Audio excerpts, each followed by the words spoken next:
because a lot of these distributors turned a blind eye to it. Like CD Baby, they didn't necessarily turn a blind eye to it, but they just like they had their way of dealing with it. So like with CD Baby, if you were engaging in streaming fraud, they would just quietly remove the streams and not pay you for them.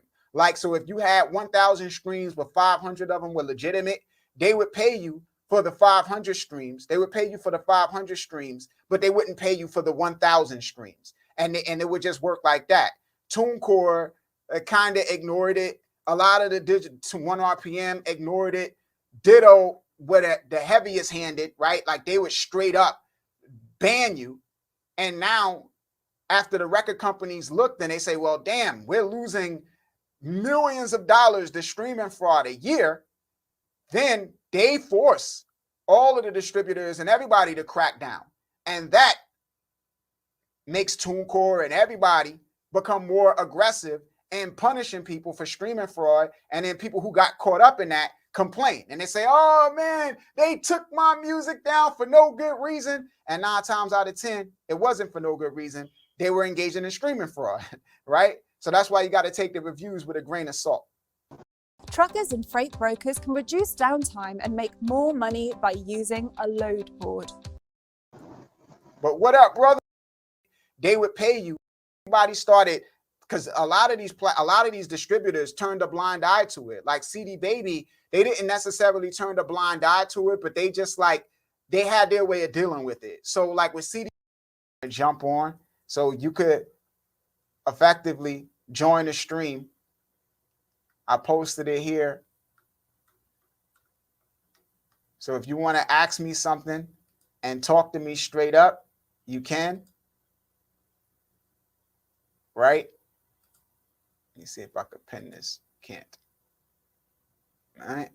I don't need to put that there. But yeah, the link is in the chat for you to join me. We got Jazz Amper. Let's see what up, world.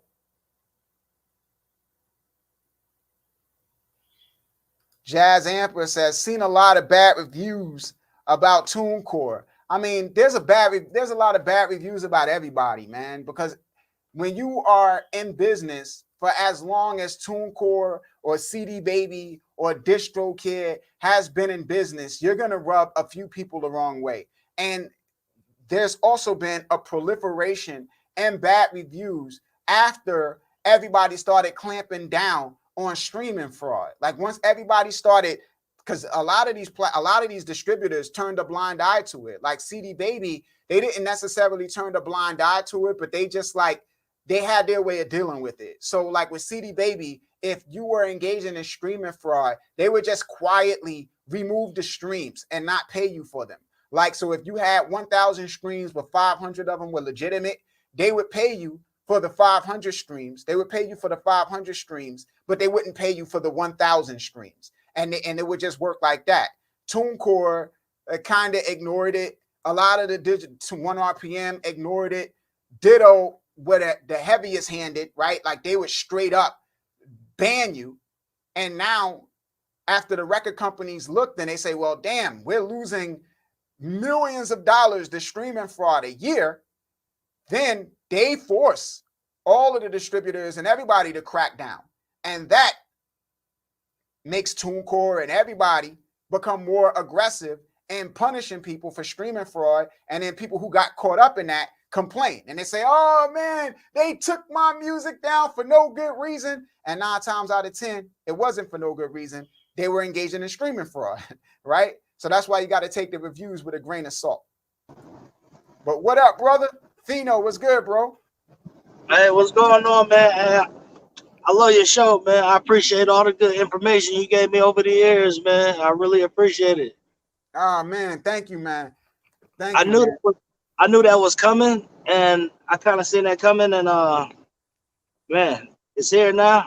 I'm just finding out. I'm just hearing from you. I heard little rumbles about the goings on and things. But yeah, whenever those marketers hit me up like, hey, man, I can promote your stuff, I always ask them, where does your traffic come from? Yeah, yeah, man. Yeah. Yeah, hey, I've been doing QR codes and a new type of flyer to get physical fans. And yeah, man, I just appreciate you putting out the good word out there like that. A lot of people don't know that they hire these random people, whatnot, and they like, yeah, I could boost your plays, do the fake views, the bots, and all that other stuff, and that's gonna jam you up. You know what I'm saying? Especially on Spotify, they already started cracking down on that stuff on Spotify. You know that already, though. Yeah, man. I mean, how does the QR code and stuff work out for you, man? Because that's a interesting flip. A lot of artists don't know that in-person stuff, because it's basically like it's crowded online. Everybody's online. So in person, you can kind of like tackle people from a different perspective. So how does that working for you? Let me tell you how it's been working out. I came up with my own little thing. I always try and be creative. I'm a creative, right? So I made these little teeny tiny, tiny prints. I had them laminated. I cut them up to size at Office Max or whatever, and I wanted to see it. I wanted to test it. And this is about 2-3 years ago. So you got the art cover work on the front, the QR code on the back, and I was handing them out because I did them so cheap. You know, I print out a whole page of them, then I cut them, or laminate them, then cut them. So when people see these unique promotions, they respond to it. They're like, wow, I never seen anything like this before. They keep it. It's laminated. It lasts a long time. So what I did was I would take them and I would put them under McDonald's or whoever. I'd be at a drive-through and I had my tape ready and I just stick it up. And 2 years later, they still there. Yeah, man. I mean, that in real life promotion, man, can be really effective, man. You know, because when you're walking around, you see something. I mean, even something like I always use the analogy of like if I'm walking down the street and there's a white piece of paper on every tree, at some point I'm gonna be like, what the hell is this white piece of paper about? Why is this on every tree? It's like it's a difference when you see things in the physical world, where in the digital world it becomes like white noise. You learn to kind of ignore stuff, and you know it's because there's so many things getting thrown at you. It's almost like choice overload to some extent, man. Right. Yeah, Yeah, man. man. I think it's been real effective. But I just did a whole campaign. I just did a whole town, the bars, the laundromats, places where undesirables congregate, people who ride bikes and stuff. They ride down to the store to get their cigarettes or whatever. They'll check it out, put it in the headphones. I said I got a good response off it, and it was so cheap. It was so cheap. I was explaining to my boy, I was like, look, there's people who pay to get seen on the internet, and they might pay $100 and not really get a real fan. I spent $20-$30 to just experiment with this. It's a whole new way. Not what I was just telling you, but I got a whole new thing. And I'm guaranteed to get hundreds of fans off a couple of bucks. And it's really, you know, it's about being creative.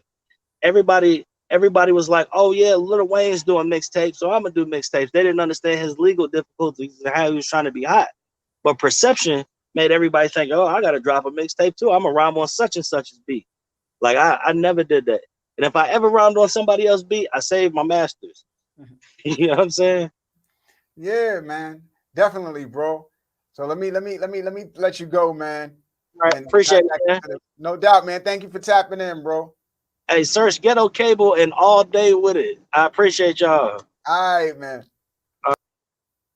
Yeah, man. I mean, that in real life thing can be really effective. That's like Spotify has QR codes that you can put on your content too, like your flyers or anything that you can think of, man. Like being able to put something in somebody's hands or get in front of them in the physical world can really like separate you from online, because everybody can do online, right? Like less people are willing to do the footwork and get out there and put up stickers on poles or something like that. There's just less people willing to do it, you know? So it's a difference between that and online, man. It can be way more beneficial. I mean, back in the days when everybody was in person, wasn't as potent because everybody was in person, but now everybody's online. So the in person is now like a unique thing.